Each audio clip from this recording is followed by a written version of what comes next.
Capítulo 5. Os caminhos para a blindagem emocional. Quando uma situação abala o seu emocional e o deixa fora de controle, o que você faz? Para se acalmar? Pense sobre esses momentos e analise seu comportamento. Para ilustrar, exemplifico o caso de uma pessoa que conheci e estava em uma situação inusitada e de forte abalo emocional. Enquanto seu marido tomava banho, chegou uma mensagem no celular dele.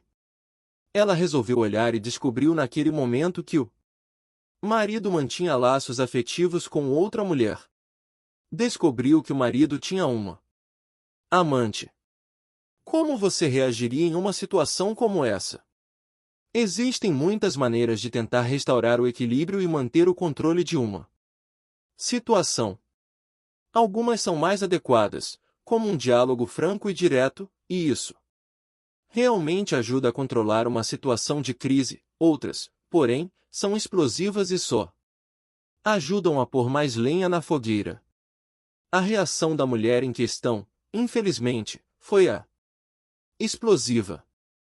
Quando o marido saiu do banheiro, encontrou uma esposa descontrolada. Ela estava furiosa, chorando e extremamente agressiva com ele.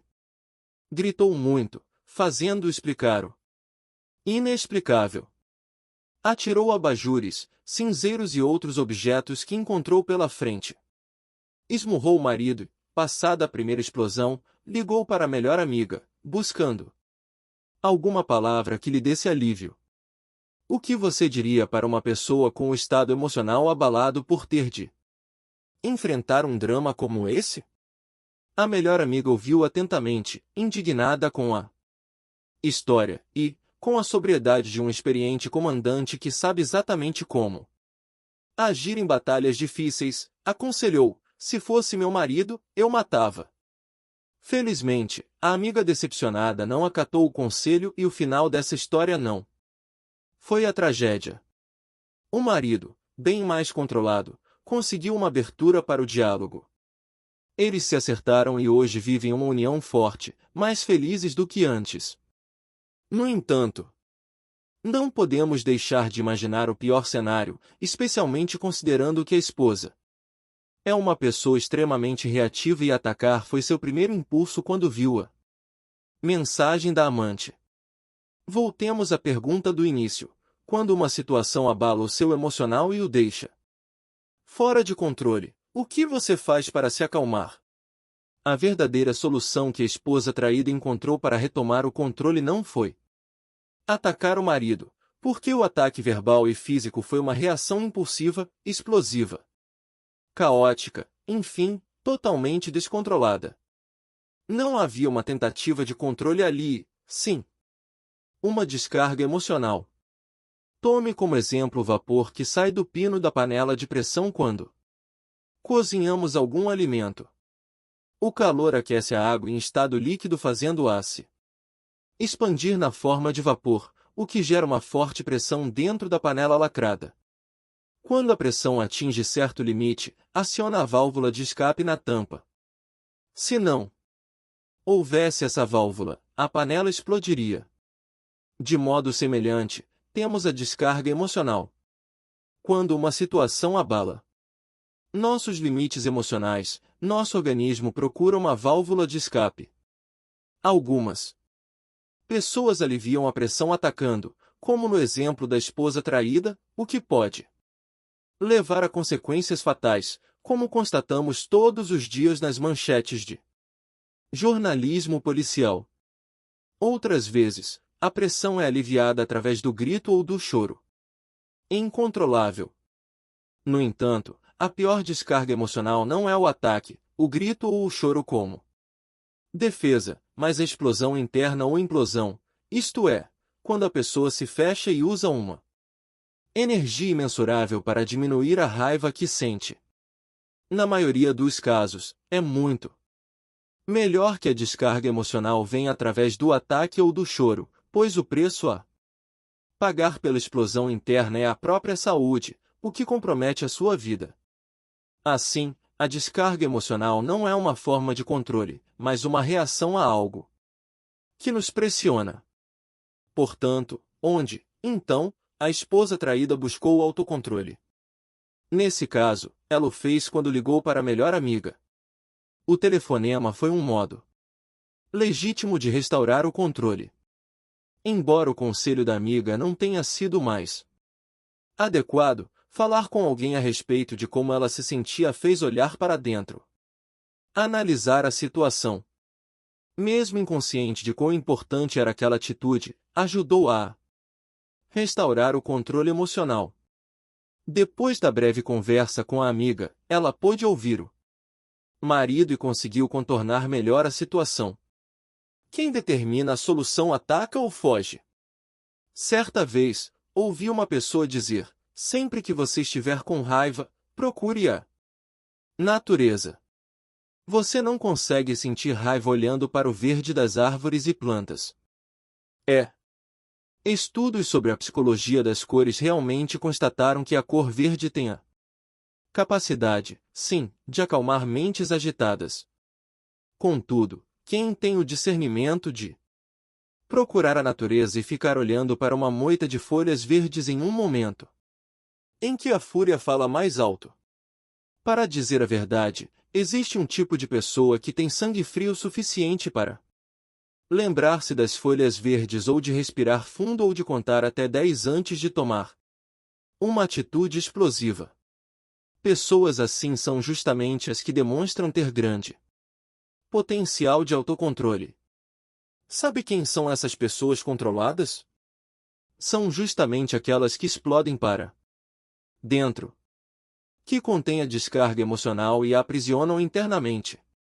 Talvez a essa altura você possa estar pensando: não é a forma mais perigosa de reação, não é a que mais adoece as pessoas? As respostas para essas perguntas são sim e não.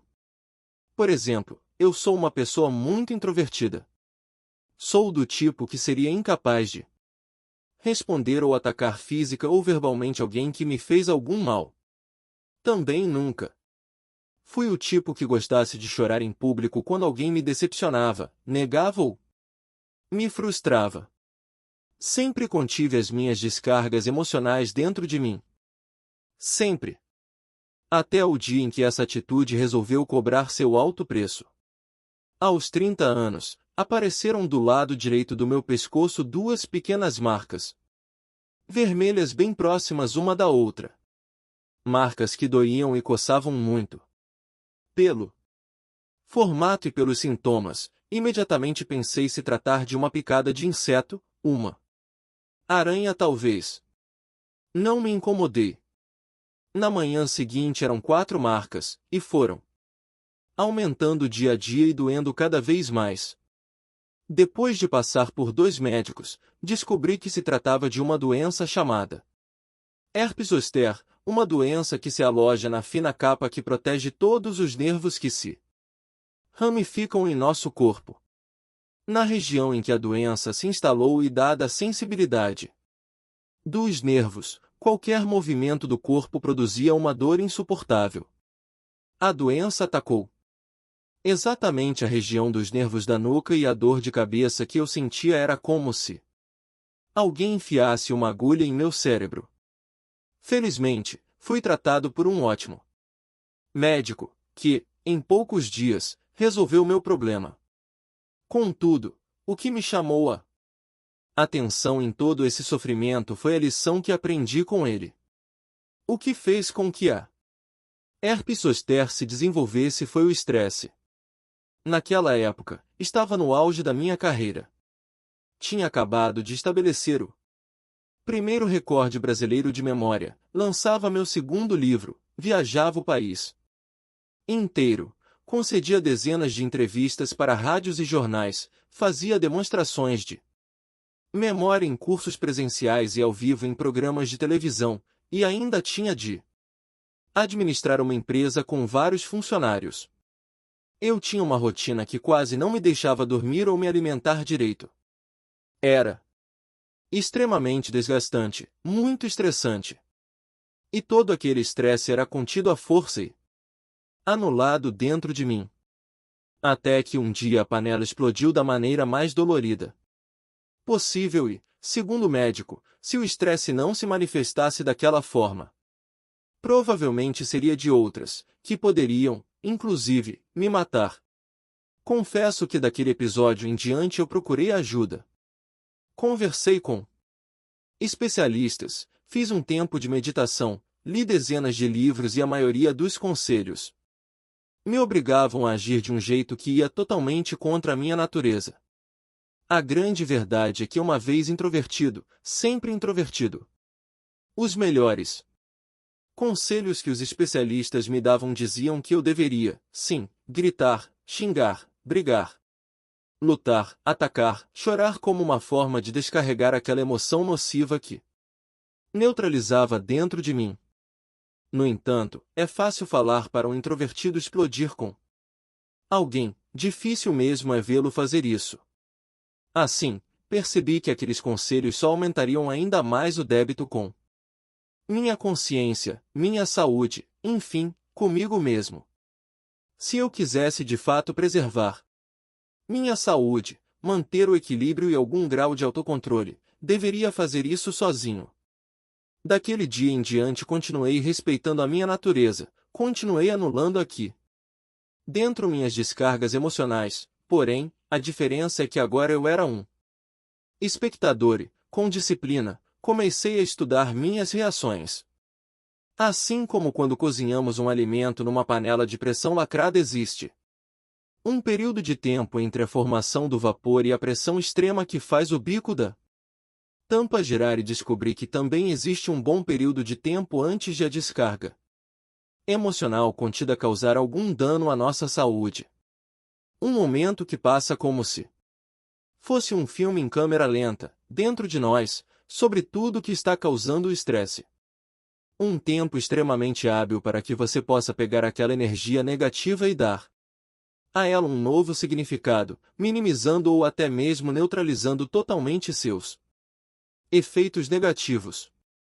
Essa capacidade de olhar para o interior de mim mesmo, assistir ao filme e escolher o final mais adequado e benéfico para minha saúde e minha vida, é o que passei a chamar de autocontrole. O autocontrole é um movimento do bem. É uma resposta forte do anjo contrapondo-se aos conselhos do diabo. É uma forma nem sempre reconhecida como nobre aos olhos cegos de impaciência, vingança, rancor ou ódio das outras pessoas, porém, a maneira mais edificante de tornar a vida mais leve e gostosa. A transformação da emoção negativa em emoção neutra ou emoção positiva só é possível quando olhamos para dentro e investigamos a origem das nossas reações emocionais, a origem dos nossos pensamentos. Compreendo os pensamentos. Entre as diversas soluções de que dispomos para desenvolver o autocontrole e que ainda serão ensinadas ao longo deste livro, está o metapensamento. O metapensamento é como o policiamento preventivo. A melhor maneira de garantir a segurança da população de uma cidade é fazendo o policiamento preventivo. Essa modalidade de ação permite ao policial estar sempre à frente dos bandidos, evitando que eles causem estragos. A palavra meta vem do grego e significa ir além. Quando juntamos meta com pensamento temos, então, o termo metapensamento, que significa ir além dos pensamentos. Em outras palavras, olhar, analisar, vigiar, compreender os pensamentos que nos acometem. Essa é a essência e a mais bela e nobre função da mente humana. Quando você vigia os pensamentos como a polícia preventiva faz ao promover uma ronda, consegue estudar e entender melhor quais são os padrões de pensamentos a que a mente recorre quando busca soluções para os problemas. No exemplo da esposa traída, que encontrou mensagens da amante no celular do marido, a descarga emocional foi xingar, atirar coisas e agredir o marido, mas a maneira que ela encontrou de tentar restaurar o equilíbrio foi ligar para a melhor amiga. A base dessa decisão, ligar para a amiga, poderia ter surgido em sua memória, pois, ao analisar a cena, lembrou-se de outras ocasiões difíceis em que também recorrera à mesma solução, conversar com alguém. Assim, temos o cérebro humano como casa do pensamento e a memória como o parque de diversões da inteligência. O cérebro humano é uma usina de força, e a memória e o pensamento são os combustíveis. O pensamento, seja ele totalmente novo ou fruto de uma lembrança, tem força suficiente para alterar a química e os estímulos elétricos do cérebro. E o reflexo dessa mudança é visível nos monitores das grandes máquinas de ressonância magnética, mas também a olho nu, se você começar a prestar atenção na reação do outro. Veja a lógica a seguir. Pensamento gera sentimento, sentimento gera comportamento, comportamento gera resultado. Essa premissa foi observada por Aristóteles em 384 a.C. e significa que nosso estado interno, a maneira como você pensa, pode interferir diretamente em seus resultados. Então, se, em vez de explodir em uma forte descarga emocional, você escolhe conter essa energia, mas logo pensa em um novo significado que minimize ou neutralize totalmente seu impacto, você exerce o autocontrole. O autocontrole restaura seu equilíbrio, melhora seu foco e libera energia para agir com inteligência. Se a mente humana é um picadeiro, você é quem deve dirigir o espetáculo e o metapensamento. E esse lapso de consciência que nos assomete é como a fresta que surge em um dia de céu nublado permitindo a entrada dos raios solares. E nesses momentos de lucidez temos a oportunidade de assumir o controle, fazer melhores escolhas e viver em paz. Portanto, autocontrole não é como um remédio que tomamos em horas programadas, com o objetivo de curar essa ou aquela doença. Autocontrole é o ato de tomar o remédio. É a capacidade que você tem de escolher o remédio para o problema que o aflige. Se você está com dor de cabeça ou com dor de barriga, toma remédios diferentes.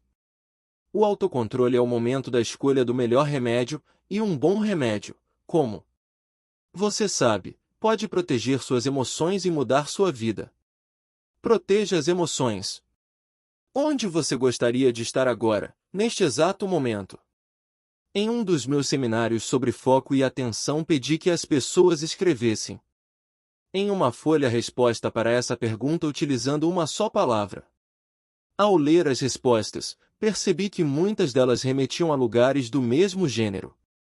Casa, família, sofá, cama foram algumas das recebidas, entretanto, a maioria das respostas refletia o desejo daquelas pessoas de ficarem só junto à natureza, praia, bosque, floresta, ilha foram as respostas mais comuns. É em contato com a natureza que restauramos nosso equilíbrio, obtemos paz mental e permitimos que a mente encontre as soluções mais inovadoras para os problemas. Quando estamos em sintonia com a natureza, conseguimos proteger nossas emoções contra estímulos negativos que a vida, principalmente urbana, nos oferece. Nós nos protegemos contra a irritante poluição sonora e visual, nos libertamos das preocupações e por algum instante, esquecemos tudo. É uma conexão legítima com aquilo que realmente somos, ou seja, parte da natureza. Nesses lugares, encontramos a paz, ao olhar para a criação nos lembramos do Criador e, principalmente, dos seus princípios. Ao lembrarmos os valores dos homens de bem, ao pautar nossas escolhas nos valores cristãos, temos a oportunidade de escolher os pensamentos que povoarão a nossa mente.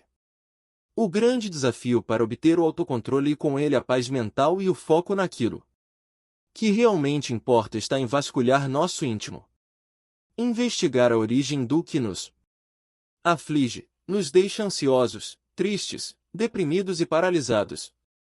Quando desejamos fugir para uma praia, um bosque ou uma ilha deserta, quando preferimos brincar com uma criança ou com um animal de estimação, tentamos com isso restaurar nosso equilíbrio. E o que estamos fazendo, na verdade, é tirar o foco da fonte de todos os pensamentos negativos, de toda a ira, ou seja, tentamos nos afastar da origem dos problemas. A solução para que você possa gerenciar e selecionar os pensamentos, fazer as melhores escolhas, restaurar o equilíbrio e ter paz mental para manter o foco no que realmente é importante está em construir uma blindagem emocional.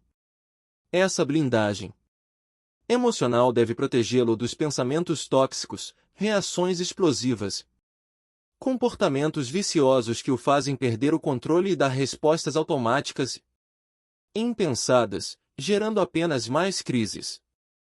O caminho para a paz mental passa pelo processo de autoobservação através do metapensamento. É usar com inteligência aquele sagrado momento de lucidez entre o estímulo que nos machucou e a ebulição do disparo emocional para mudar a energia, criando uma atmosfera mental capaz de neutralizar os efeitos nocivos do descontrole emocional. O que exatamente devemos fazer nesse espaço de tempo? Como acalmar a mente e transformar caos interno em controle, reatividade em cautela e sabedoria?